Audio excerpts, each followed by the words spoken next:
नमस्कार, ताजा विशेष में आप सभी का स्वागत है। मैं हूं शाह आलम। एक महीने की लंबी छुट्टी के बाद आज हम ताजा विशेष लेकर आपके पास लौटे हैं और इसकी वजह कोई और नहीं बल्कि मेरी दुर्घटना है। मेरे साथ एक दुर्घटना हुई, मेरा पैर टूट गया जिसकी वजह से मुझे एक महीने तक बेड रेस्ट रहना पड़ा। लेकिन आपके साथ जुड़ाव और लगाव इस कदर की बेचैनी है और ये वजह है कि जैसे ही मैं थोड़ा फिट हुआ मैं आपके सामने आ चुका हूं और पूरी कोशिश रहेगी कि पूरी सेवा हम आपको दें। न्यूज़ का जो सही और सटीक विश्लेषण है ताज़ा विशेष के जरिए वो हम आप तक पहुंचाते रहे, जो पिछले कई सालों से हम करते आए हैं।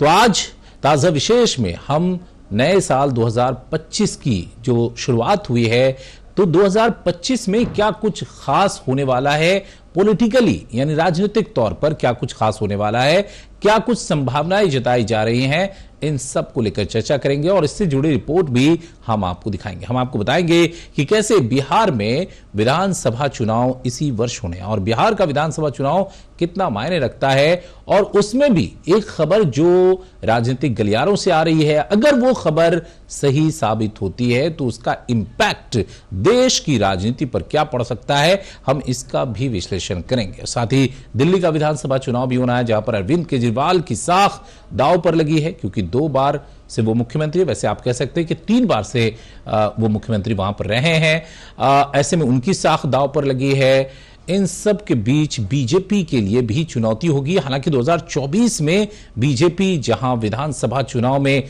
अच्छा कर गई, वहीं लोकसभा चुनाव में उसका परफॉर्मेंस काफी खराब रहा था, खासकर उत्तर प्रदेश के लिहाज से। तो जाहिर तौर पर बीजेपी के लिए भी 2025 काफी चुनौतीपूर्ण होगा। इन सब पहलुओं पर हम चर्चा करेंगे और इसके तमाम राजनीतिक मायने समझने की कोशिश करेंगे। हमारे साथ हमारे सहयोगी प्रकाश चंद्रा जुड़ेंगे, जो कि बिहार की राजनीति पर पैनी नजर रखते हैं और खासकर देश की राजनीति पर भी, और पश्चिम बंगाल में तृणमूल पर भी उनकी पैनी नजर रहती है। तो हम उनसे चर्चा करेंगे, लेकिन पहले आइए आपको दिखाते हैं कि इस साल, नए साल में 2025 में राजनीतिक रूप से बिहार और दिल्ली के विधानसभा चुनाव होने जा रहे हैं। यहां पर क्या कुछ खास है, जरा देखिए रिपोर्ट। नए साल की शुरुआत हो चुकी है। राजनीतिक दृष्टिकोण से भी यह साल कई मायनों में खास रहने वाला है, क्योंकि इस साल देश के 2 बड़े अहम राज्यों में चुनाव होने वाले हैं। इस साल दिल्ली और बिहार में विधानसभा चुनाव होंगे। दिल्ली की सत्ता पर आम आदमी पार्टी काबिज है और 10 साल से सरकार है। आम आदमी पार्टी ने 2013 में अरविंद केजरीवाल के नेतृत्व में सरकार बनाई। 49 दिन के बाद इस्तीफा देना पड़ा। इसके बाद फरवरी 2015 में चुनाव हुए तो आम आदमी पार्टी ने रिकॉर्ड बहुमत 67 सीटें हासिल की। 2020 के चुनाव में भी आम आदमी पार्टी ने 62 सीटें जीती और केजरीवाल तीसरी बार सीएम बने। 2024 का साल आम आदमी पार्टी और केजरीवाल के लिए मुश्किलों को लेकर आया। मार्च 2024 में दिल्ली शराब घोटाले से जुड़े मनी लॉन्ड्रिंग केस में केजरीवाल जेल चले गए। सितंबर में जमानत पर बाहर आए तो इस्तीफा दे दिया। उसके बाद आतिशी नई सीएम बनी। दिल्ली में आम आदमी पार्टी का मुकाबला बीजेपी और कांग्रेस से है। दिल्ली में बीजेपी ने सिर्फ 1993 में चुनाव जीता था। इसके बाद से वे वनवास झेल रहे हैं। कांग्रेस ने दिल्ली में शीला दीक्षित के नेतृत्व में लगातार 3 चुनाव जीते और सरकार बनाई। बीजेपी फिर सरकार बनाने के लिए ताकत लगा रही है। कांग्रेस के सामने खोए हुए जनाधार को वापस हासिल करने की चुनौती है। वहीं बिहार की बात करें तो यहाँ एनडीए की सरकार है। जेडीयू प्रमुख नीतीश कुमार मुख्यमंत्री हैं। हालांकि बीजेपी सबसे बड़ी पार्टी है, लेकिन अभी तक आत्मनिर्भर नहीं बन सकी है। एनडीए के अन्य सहयोगियों में चिराग पासवान की एलजेपी, रामविलास, जीतन राम मांझी की हिंदुस्तानी आवाम मोर्चा और उपेंद्र कुशवाहा की रालोसपा शामिल है। महागठबंधन में आरजेडी, कांग्रेस और वाम मोर्चा है। आरजेडी प्रमुख लालू प्रसाद यादव के मार्गदर्शन में तेजस्वी यादव पूर्ण बहुमत की सरकार बनाने की कोशिश कर रहे हैं, लेकिन तीसरे मोर्चे के तैयार पर प्रशांत किशोर की पार्टी जन स्वराज का भी उदय हुआ है। असदुद्दीन ओवैसी की पार्टी भी चुनाव में अपनी उपस्थिति दर्ज कराने के लिए तैयार है। नीतीश के लिए ये चुनाव काफी अहम है। वे पिछले 3 दशक से बिहार में सत्ता की धुरी बने हुए हैं। 2022 में उन्होंने 8वीं बार बिहार के मुख्यमंत्री के रूप में शपथ ली। वे कभी महागठबंधन के साथ मिलकर सरकार बना लेते हैं तो कभी एनडीए से हाथ मिलाकर कुर्सी पर काबिज हो जाते हैं। वैसे पटना की सियासी गलियारों की चर्चाओं पर यकीन करें तो इस नए साल की शुरुआत में ही बिहार की राजनीति में कोई नया और बड़ा बदलाव हो सकता है। यानी सीएम नीतीश कुमार एक बार फिर पलटी मार सकते हैं। चर्चाओं की माने तो नीतीश कुमार के दिल्ली लौटने के बाद सीधे राज्यपाल से मुलाकात के बाद ये कयास और जोर पकड़ रहे हैं। मगर सवाल यह भी उठ रहा है कि क्या इस नए साल में अगर कोई नया खेला बिहार में हुआ तो उसका असर दिल्ली की सत्ता पर भी पड़ेगा, क्योंकि अब की बार सहयोगियों के सहारे चल रही है मोदी सरकार। तो नीतीश कुमार क्या पलटी मारेंगे, यह सवाल सबसे बड़ा यक्ष सवाल है और इसका जवाब कहा जा रहा है कि 14 जनवरी को मिल सकता है। हालांकि कुछ कयास ये लगाए जा रहे हैं कि 14 जनवरी को नीतीश कुमार पलटी मार सकते हैं। कुछ लोग कह रहे हैं कि यह सब खबर में दम नहीं है, लेकिन खबर में कितना दम है और कितनी दमदार है यह खबर, यह तो वक्त बताएगा। लेकिन सवाल जाहिर तौर पर 2025 को लेकर है, क्योंकि 25 में बिहार के विधानसभा चुनाव होने हैं और दिल्ली के विधानसभा चुनाव भी है। दिल्ली में आम आदमी पार्टी की परीक्षा इस मायने में इंपॉर्टेंट है क्योंकि पिछले साल यानी 2024 में आम आदमी पार्टी राष्ट्रीय पार्टी बनी है और अगर दिल्ली में वो हारती है तो निश्चित तौर पर उसके लिए राष्ट्रीय पार्टी का दर्जा बरकरार रखना एक प्रश्न चिन्ह जैसा होगा। तो दूसरी तरफ बिहार में क्या एनडीए एकजुट होकर चुनाव लड़ेगा या फिर नीतीश कुमार कोई और पलट कर कुछ और कर देंगे, ये तमाम सवाल है। इसलिए ये दो चुनाव काफी मायने रखते हैं 2025 में। हमारे साथ हमारे सहयोगी प्रकाश चंद्रा जुड़ गया। प्रकाश, हम लोग चर्चा कर रहे हैं कि 2025 में क्या कुछ है खास राजनीतिक दृष्टिकोण से। बिल्कुल, जो अपडेट है उसमें साफ तौर पर है बिहार और दिल्ली, ये बहुत मायने रखते हैं क्योंकि बिहार एक बड़ा स्टेट है। अगर आप देखें उत्तर प्रदेश, महाराष्ट्र, बंगाल के बाद तो सबसे ज्यादा लोकसभा की सीटें बिहार में है और दिल्ली चूंकि देश की राजधानी है और वहां पर अरविंद केजरीवाल की सरकार लगातार है। फिलहाल वो मुख्यमंत्री नहीं है लेकिन सरकार आम आदमी पार्टी की ही है।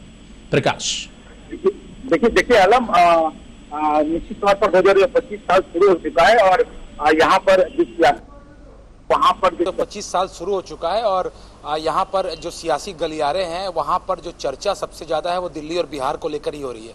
लेकिन वहाँ पर हम लोग देख पा रहे हैं कि बीजेपी जो है उसके लिए भी बहुत ही उसकी प्रतिष्ठा का प्रश्न है, क्योंकि देखिए अभी हम लोगों ने जो रिपोर्ट दिखाई दर्शकों को कि आत्मनिर्भर नहीं है बीजेपी बिहार में, लेकिन फिर भी वो पूरी ताकत लगा के काम कर रही है। आप देखिए कि नीतीश कुमार जो है उनके ही इर्द गिर्द बिहार की राजनीति हमेशा से घूमती है और बीजेपी के पास बिहार में अपनी जो उनकी पार्टी है उसमें कोई ऐसा चेहरा नहीं है जिसे प्रोजेक्ट किया जाए। आप देखिए महाराष्ट्र में जो बीजेपी है उनके पास अपना चेहरा था, जो डिप्टी सीएम थे पहले, और उनके पास चेहरा था और जब यहाँ से जब दिल्ली से जो नेता जाते थे महाराष्ट्र, वहां जाकर उनका नाम लेते थे कि देवेंद्र फडणवीस है, वो ऐसे करेंगे वैसे कर सकते हैं। लेकिन बिहार में बीजेपी के पास एक मजबूरी है कि उनके पास एक ब्रांड चेहरा नहीं है और दूसरी बात है कि नीतीश कुमार जो है उन पर भरोसा करना बीजेपी के लिए भी बहुत ज्यादा मुश्किल है। इसलिए बीजेपी हमेशा नीतीश कुमार के साथ साथ और भी बहुत सारे वैकल्पिक जो व्यवस्था है उसे भी देखती फिरती है। क्योंकि इसका कारण है कि इससे पहले भी नीतीश कुमार जो है जब बीजेपी के साथ थे, आपको याद होगा, तो जब मीडिया में खबरें आ रही थी नीतीश कुमार ने आकर कहा था कि सब गलत है, ऐसा कुछ नहीं होने वाला है, और उसके 2-3 दिन के बाद घटना घटी थी। उसके बाद फिर जब वो तेजस्वी यादव के साथ गए थे उसमें भी जब टूट पर आने लगी थी, उसके आपको एकदम याद होगा कि 2 दिन पहले अशोक चौधरी और नीतीश कुमार ने ज्वाइंट प्रेस कॉन्फ्रेंस में कहा था कि सब गलत है, सब खबरें गलत है, कोई इसमें सच्चाई नहीं है। लेकिन देखा गया कि उस दिन भी तेजस्वी को छोड़कर वो वहां चले गए। तो अब जो नीतीश कुमार है उनकी क्या गतिविधि होगी, इसके लिए जनवरी का जो महीना है, खासकर 13 जनवरी से लेकर 18 जनवरी के जो बीच का जो समय बिहार के लिए बहुत ही उत्साहित समय हो सकता है कि क्या नीतीश कुमार फिर से पलटी मारेंगे, अगर करेंगे तो फिर वो कहां जाएंगे। हालांकि तेजस्वी यादव ने बहुत सारे मीडिया हाउस को यह अब बयान दिया है कि उनके साथ जाने, नीतीश कुमार के साथ जाने का मतलब हुआ अपने पैर पर कुल्हाड़ी मारना। अब ये राजनीति है, अब नेता कुछ कहते कुछ और है, करते कुछ और है। आपको याद होगा प्रकाश, दिल्ली की है, क्योंकि हम लोग दिल्ली पे आएंगे प्रकाश, का प्रश्न है, हम लोग दिल्ली पर आएंगे। आपने ठीक कहा कि राजनीति है, नेता कहते कुछ और हैं, करते कुछ और हैं। इसी नीतीश कुमार ने कहा था कि हम मिट्टी में मिल जाएंगे, आरएसएस और बीजेपी के साथ नहीं जाएंगे, लेकिन वो गए। फिर नीतीश कुमार ने कहा कि अब सवाल ही नहीं उठता है कि दोबारा हम उस भ्रष्टाचारी और पारिवारिक पार्टी के साथ आए, लेकिन फिर वो आ गए। और ये बात भी सच है कि अभी जो नीतीश कुमार बीजेपी के साथ है, कुछ दिन पहले, यानी बीजेपी में नीतीश कुमार के आने से कुछ ही दिन पहले एक बड़ी जनसभा में केंद्रीय गृह मंत्री अमित शाह ने कहा था कि नीतीश कुमार के लिए सभी दरवाजे बंद हो गए, इवन खिड़की तक बंद हो गए। लेकिन जैसे वो पलटी मारे तो खिड़की भी खुल गई और दरवाजे भी खुले रहे। तो अभी तेजस्वी यादव कह रहे हैं कि भाई हमारे यहां सभी दरवाजे बंद है, लेकिन वो दरवाजे बंद होकर डेंट किए जा रहे हैं, दरवाजों को और खूबसूरत बनाया जा रहा है। अंदर क्या कुछ हो रहा है ये इंपॉर्टेंट है। बाहर से शटर गिरा हुआ है, लेकिन आप देखे होंगे कई ऑफिसेज में 2 दरवाजे होते हैं, एक शटर होता है, शटर खुलने के बाद फिर एक और गेट खुलता है। तो क्या राजनीति का उस तरीके का दरवाजा तैयार हो रहा है आरजेडी में? इसको लेकर चर्चाएं खूब हो रही है। पटना में अगर आप देखें तो इसी की चर्चाएं हैं फिलहाल, और यहां तक खबरें चलाई जा रही हैं कि 14 तारीख को बस औपचारिक घोषणा बाकी है, यहां तक की खबरें चल रही है। प्रकाश,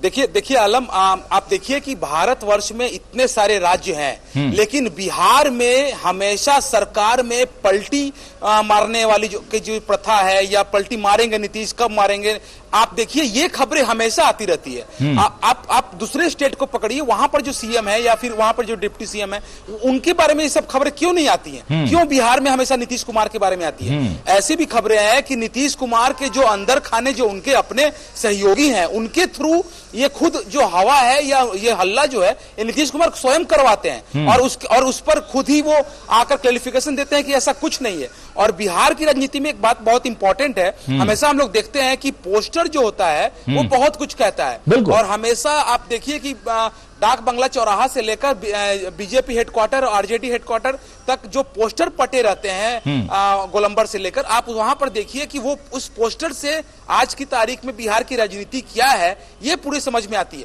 अब जो खबरें आ रही हैं कि अगले 2-3 दिनों में ऐसे ऐसे पोस्टर लग सकते हैं जिसको लेकर बीजेपी भी यकीन नहीं कर पाएगी कि बिहार में होने क्या जा रहा है। आपको याद होगा एक पोस्टर आया था बहुत कई महीने पहले, नीतीश सबके हैं। तो आप देखिए कि नीतीश सबके हैं, तेजस्वी यादव को छोड़कर बीजेपी के पास चले गए, तो वही फार्मूला अब फिर से हो सकता है। और अभी एक पोस्टर छोड़ा गया है कि छोड़कर वो तेजस्वी, बात बिहार की होगी तो नाम नीतीश का होगा, उनके साथ।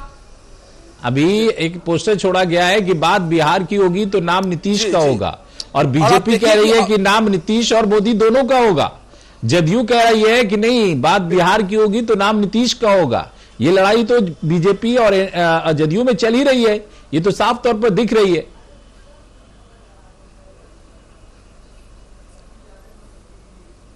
आलम पिछले बार जब भारतीय जनता पार्टी और जेडीयू की जब सरकार थी बिहार में, और उस वक्त शहनवाज हुसैन जो उद्योग मंत्री थे वो दिल्ली जा रहे थे एक सेमिनार को अटेंड करने के लिए, और वो अभी फ्लाइट में ही थे, तब तक नीतीश कुमार यहाँ पलटी मार दिया उन्होंने। तो आप दिल्ली से वो आ रहे थे, प्रकाश है वो हमेशा से दिल्ली से कहीं ना कहीं करिश्मा करती रहती है, क्या कुछ होगा। और बिल्कुल वो आप थोड़ा दिल्ली से जब आ रहे थे, बिहार आ रहे थे और रास्ते में थे तभी। जी चलिए यहाँ एक ब्रेक के लिए रुकते हैं, और वो रास्ते में ही थे तब तक वो उन्होंने पलटी मार दिया। तो इससे समझ में आता है कि जो बिल्कुल प्रकाश, यहाँ एक ब्रेक के लिए रुकते हैं। ब्रेक के बाद हम लौटेंगे तो दिल्ली की बात करेंगे, क्योंकि दिल्ली का जिक्र कर रहे थे प्रकाश, जिस घटना का जिक्र कर रहे थे जाहिर तौर पर यह हुआ था, और यह हुआ था शाहनवाज हुसैन के साथ। शाहनवाज हुसैन ने पर्सनली, मैं एक कार्यक्रम में उनके साथ था, तो उन्होंने कहा भी कि मैं जब दिल्ली से चला तो उद्योग मंत्री था, और पटना उतरा तो पता चला कि पूर्व उद्योग मंत्री हो गया हूं। इस तरीके का बदलाव बिहार में होता है, इस तरीके की राजनीतिक घटनाक्रम वहां बदलता है। लेकिन इसी वर्ष वहां चुनाव भी होने, चुनाव में क्या गणित बैठेगा, क्या इक्वेशन होगा, कैसे क्या होगा, ये सब पर सबकी नजर रहेगी। इसलिए 2025 बिहार के लिए बहुत ही मायने रखता है। यहां रुकेंगे एक छोटा सा ब्रेक के लिए, ब्रेक के बाद जल्द लौटते हैं, बने रहिए हमारे साथ।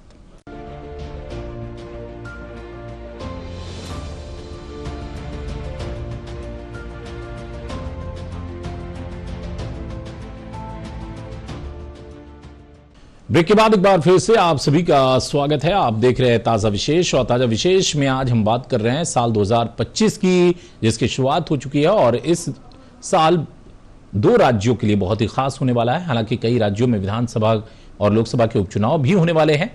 पहले ये रिपोर्ट देखिए। और इसी साल आरएसएस का 100वां साल भी पूरा होने वाला है। और इसी साल एक और बड़ी खबर है राजनीति में, वो कि बीजेपी का राष्ट्रीय अध्यक्ष भी बदलने वाला, यानी नया बीजेपी का राष्ट्रीय अध्यक्ष होगा। जरा देखिए रिपोर्ट। नए साल यानी 2025 में 2 राज्यों में चुनाव के अलावा और भी कई बदलाव होंगे। मसलन 6 राज्यों में उपचुनाव होंगे। इनमें पश्चिम बंगाल, यूपी, जम्मू कश्मीर, तमिलनाडु, केरल और गुजरात के नाम शामिल हैं। इसके अलावा राष्ट्रीय स्वयंसेवक संघ के 100 साल भी इसी 2025 में पूरे होंगे, जबकि देश के सबसे धनी नगर निगम मुंबई म्युनिसिपल कॉर्पोरेशन का चुनाव भी इसी 2025 में होगा। पश्चिम बंगाल के बशीरहाट लोकसभा सीट पर उपचुनाव होना है। तृणमूल सांसद हाजी नूरुल इस्लाम का 25 सितंबर 2024 को निधन हो गया था, जिसके बाद यह सीट खाली हो गई थी। इसी तरह यूपी में अयोध्या जिले की मिल्कीपुर विधानसभा सीट पर उपचुनाव होने हैं। यहाँ से विधायक रहे अवधेश प्रसाद अब सपा सांसद बन गए हैं। सपा ने अवधेश के बेटे अजीत को उम्मीदवार बनाने का फैसला किया है। जम्मू कश्मीर की बडगाम विधानसभा सीट पर भी उपचुनाव होना है। 2024 के विधानसभा चुनाव में उमर अब्दुल्ला ने बडगाम और गांडरबल से चुनाव जीता था। हालांकि अक्टूबर में उन्होंने बडगाम सीट से इस्तीफा दे दिया, जिसके बाद ये सीट खाली हो गई। इसके अलावा कई और राज्यों में भी उपचुनाव होंगे। इस नए साल में राष्ट्रीय स्वयंसेवक संघ यानी आरएसएस की स्थापना के 100 साल पूरे होने जा रहे हैं। आरएसएस विजयदशमी के दिन अपना स्थापना दिवस मनाएगा। संघ इस समय 80 से ज्यादा देशों में सक्रिय है और 3 दर्जन से ज्यादा विषयों पर काम कर रहा है। 2025 में ही बीजेपी नए राष्ट्रीय अध्यक्ष का चुनाव करेगी। इस समय बीजेपी के संगठन चुनाव की प्रक्रिया चल रही है। मंडल से लेकर प्रदेश अध्यक्ष चुने जाने की तैयारी चल रही है। फरवरी 2025 तक नए बीजेपी अध्यक्ष का चुनाव होने की संभावना है। फिलहाल जेपी नड्डा बीजेपी के राष्ट्रीय अध्यक्ष हैं और उन्होंने 3 साल का अपना कार्यकाल पूरा कर लिया है। बीजेपी की राज्य इकाई के करीब 60% अध्यक्षों का कार्यकाल समाप्त हो चुका है। बीजेपी के संविधान में यह प्रावधान है कि राष्ट्रीय अध्यक्ष के चुनाव की प्रक्रिया शुरू करने से पहले कम से कम आधे राज्य इकाइयों में संगठनात्मक चुनाव पूरे हो जाने चाहिए। प्रदेश स्तर पर बीजेपी का संगठनात्मक चुनाव भी जिला निकायों के निर्वाचन पर निर्भर करता है। आपको बता दें कि नड्डा ने फरवरी 2020 में पार्टी के राष्ट्रीय अध्यक्ष का पद संभाला था। चूंकि अध्यक्ष का कार्यकाल 3 वर्ष का होता है, लेकिन 2024 में लोकसभा चुनावों को देखते हुए नड्डा के कार्यकाल को विस्तार दिया गया था।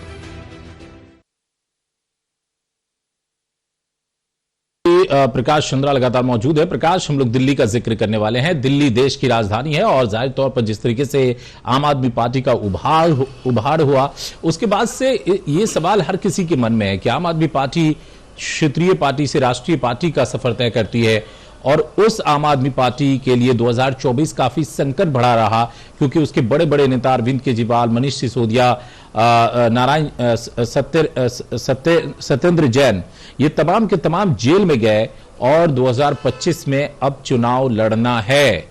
किस तरीके से आप देखते हैं?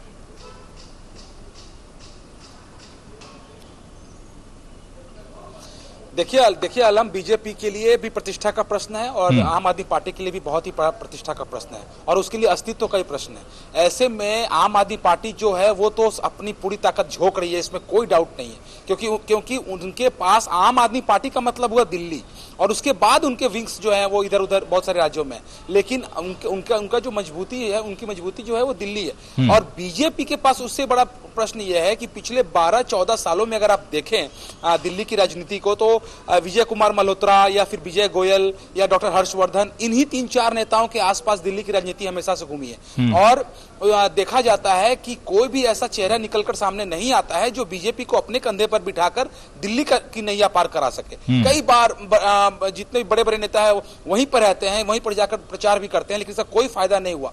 तो इससे बीजेपी जो है इसे अपना आम आदमी पार्टी को यहाँ पर चुनाव हराकर अपना वर्चस्व दिखाना चाहती है, ताकत दिखाना चाहती है। तो ये जो फाइट होने वाली है बहुत ही ज्यादा दिलचस्प फाइट होने वाली है, क्योंकि जो वहां के जो अध्यक्ष हैं वीरेंद्र सचदेवा, उनके लिए भी बहुत बड़ा प्रश्न है, क्योंकि उन्होंने कहा था कि जो गलती हर्षवर्धन ने किया या मनोज तिवारी ने किया या विजय गोयल ने किया, वो गलती मैं नहीं करूंगा, मैं कभी भी किसी को कमजोर नहीं आंकूंगा और अरविंद केजरीवाल जो है उनसे लड़ने में मजा आएगा। अब सवाल ये उठता है कि आम आदमी पार्टी जो है, उनके जो नेता हैं, खासकर उनके सर्वेसर्वा नेता हैं, वो सभी ने जेल की यात्रा कर ली है और जेल की यात्रा करने के बाद अपने अनुभव जो है उसको वो चुनावी मुद्दा बनाना चाहते हैं। और यही वजह है कि बार बार बीजेपी पर आपने देखा कि पिछले दिनों दिनों किस प्रकार से अरविंद केजरीवाल ने बहुत सारे आरोप लगाए। तो अरविंद केजरीवाल की जो राजनीति है वो सिर्फ जो लोग हैं उनके डीएनए वाली होती है, उनके भीतर ग्रासरूट वाली राजनीति अरविंद केजरीवाल हमेशा से करते रहे। बिल्कुल, आप सही कह रहे हैं प्रकाश, क्योंकि बिजली प्रकाश सवाल उठाते हैं जो कि एक आपने सही कहा, क्योंकि प्रधानमंत्री नरेंद्र मोदी के चेहरे पर देश के कई राज्यों के विधानसभा चुनाव को बीजेपी ने जीता है। अभी आप देखिएगा तो हरियाणा पीएम मोदी के चेहरे पर लड़ा, महाराष्ट्र में भी पीएम मोदी का ही चेहरा रहा। ठीक है, ऑप्शनल चेहरा के तौर पर वो सैनी थे या फिर देवेंद्र फडणवीस थे। आप बीजेपी को देखिएगा तो वो ये कहती आई, अभी बिहार को लेकर पूछिए तो वो कहते हैं कि भाई नीतीश और मोदी जी का चेहरा, और इसी को लेकर झगड़ा भी है वहां पर कि जदयू वाले कहते हैं भैया मोदी जी का नाम लीजिए जब प्रधानमंत्री का चुनाव हो, बिहार का चुनाव है सिर्फ नीतीश की बात कीजिए, और इसको लेकर वहां पे झगड़ा भी है। इसी तरीके से और भी राज्यों में जब विधानसभा के चुनाव होते हैं तो मोदी जी के चेहरा पर चुनाव लड़ती है बीजेपी, ज्यादातर राज्यों में जीतती है। स्ट्राइक रेट देखिएगा तो ज्यादातर राज्यों में जीतती है। लेकिन दिल्ली में जब से बीजेपी का इतना ग्रोथ रहा है 2014 के बाद से, बीजेपी कभी वहां चुनाव नहीं जीत पाई विधानसभा चुनाव में, और उसी जगह लोकसभा चुनाव में 7 सीट बीजेपी के नाम। तो आपको नहीं लगता है कि मोदी जैसा चेहरा भी अरविंद केजरीवाल को वहां डिफीट नहीं कर पाया?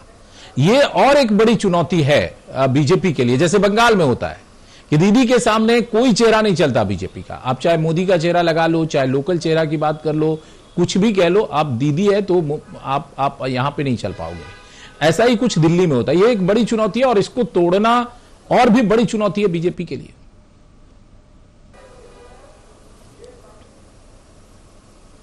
बिल्कुल, ये समझ लीजिए कि एक तिलस्मी ताले की तरह है। इसकी चाबी बीजेपी के पास नहीं है। बीजेपी हमेशा ये ट्राई करती है। पिछले इलेक्शन में आपने देखा कि पूरी की पूरी जो उनकी ताकत थी वो उतर गई थी दिल्ली की सड़कों पर, लेकिन फिर भी कुछ नहीं कर पाई अरविंद केजरीवाल के सामने। और इस बार तो अरविंद केजरीवाल कहा जाता है कि शेर बहुत ज्यादा खुखार है, लेकिन घायल शेर जो होता है वो उससे भी ज्यादा खुखार होता है। अरविंद केजरीवाल जेल यात्रा करके जब से आए हैं उसके बाद से वो हर एक बारीकी को आप देखिए कि वो पकड़ रहे हैं, और उन्होंने जानबूझकर मुख्यमंत्री पद छोड़ा ताकि उन्हें समय मिल सके कि क्या क्या हमारी खामियां हैं उसको भरपाई करनी है, और उसमें बहुत ज्यादा चलिए, बहुत बहुत शुक्रिया प्रकाश। पर जो अरविंद केजरीवाल है उनकी तैयारी भी इस तरह से। चलिए प्रकाश, आपका बहुत बहुत शुक्रिया। 2025 में भगवान ने चाहा तो हम लोग देखेंगे, अल्लाह ने चाहा तो हम लोग देखेंगे, बिहार का चुनाव भी देखेंगे, दिल्ली का चुनाव भी देखेंगे, और सब कुछ देखेंगे, और राजनीति भी देखेंगे, सब कुछ देखेंगे, कहां कौन कितना भारी होता है, और जनता को भी दिखाएंगे। फिलहाल विशेष में यहां पर इतना ही। नमस्कार।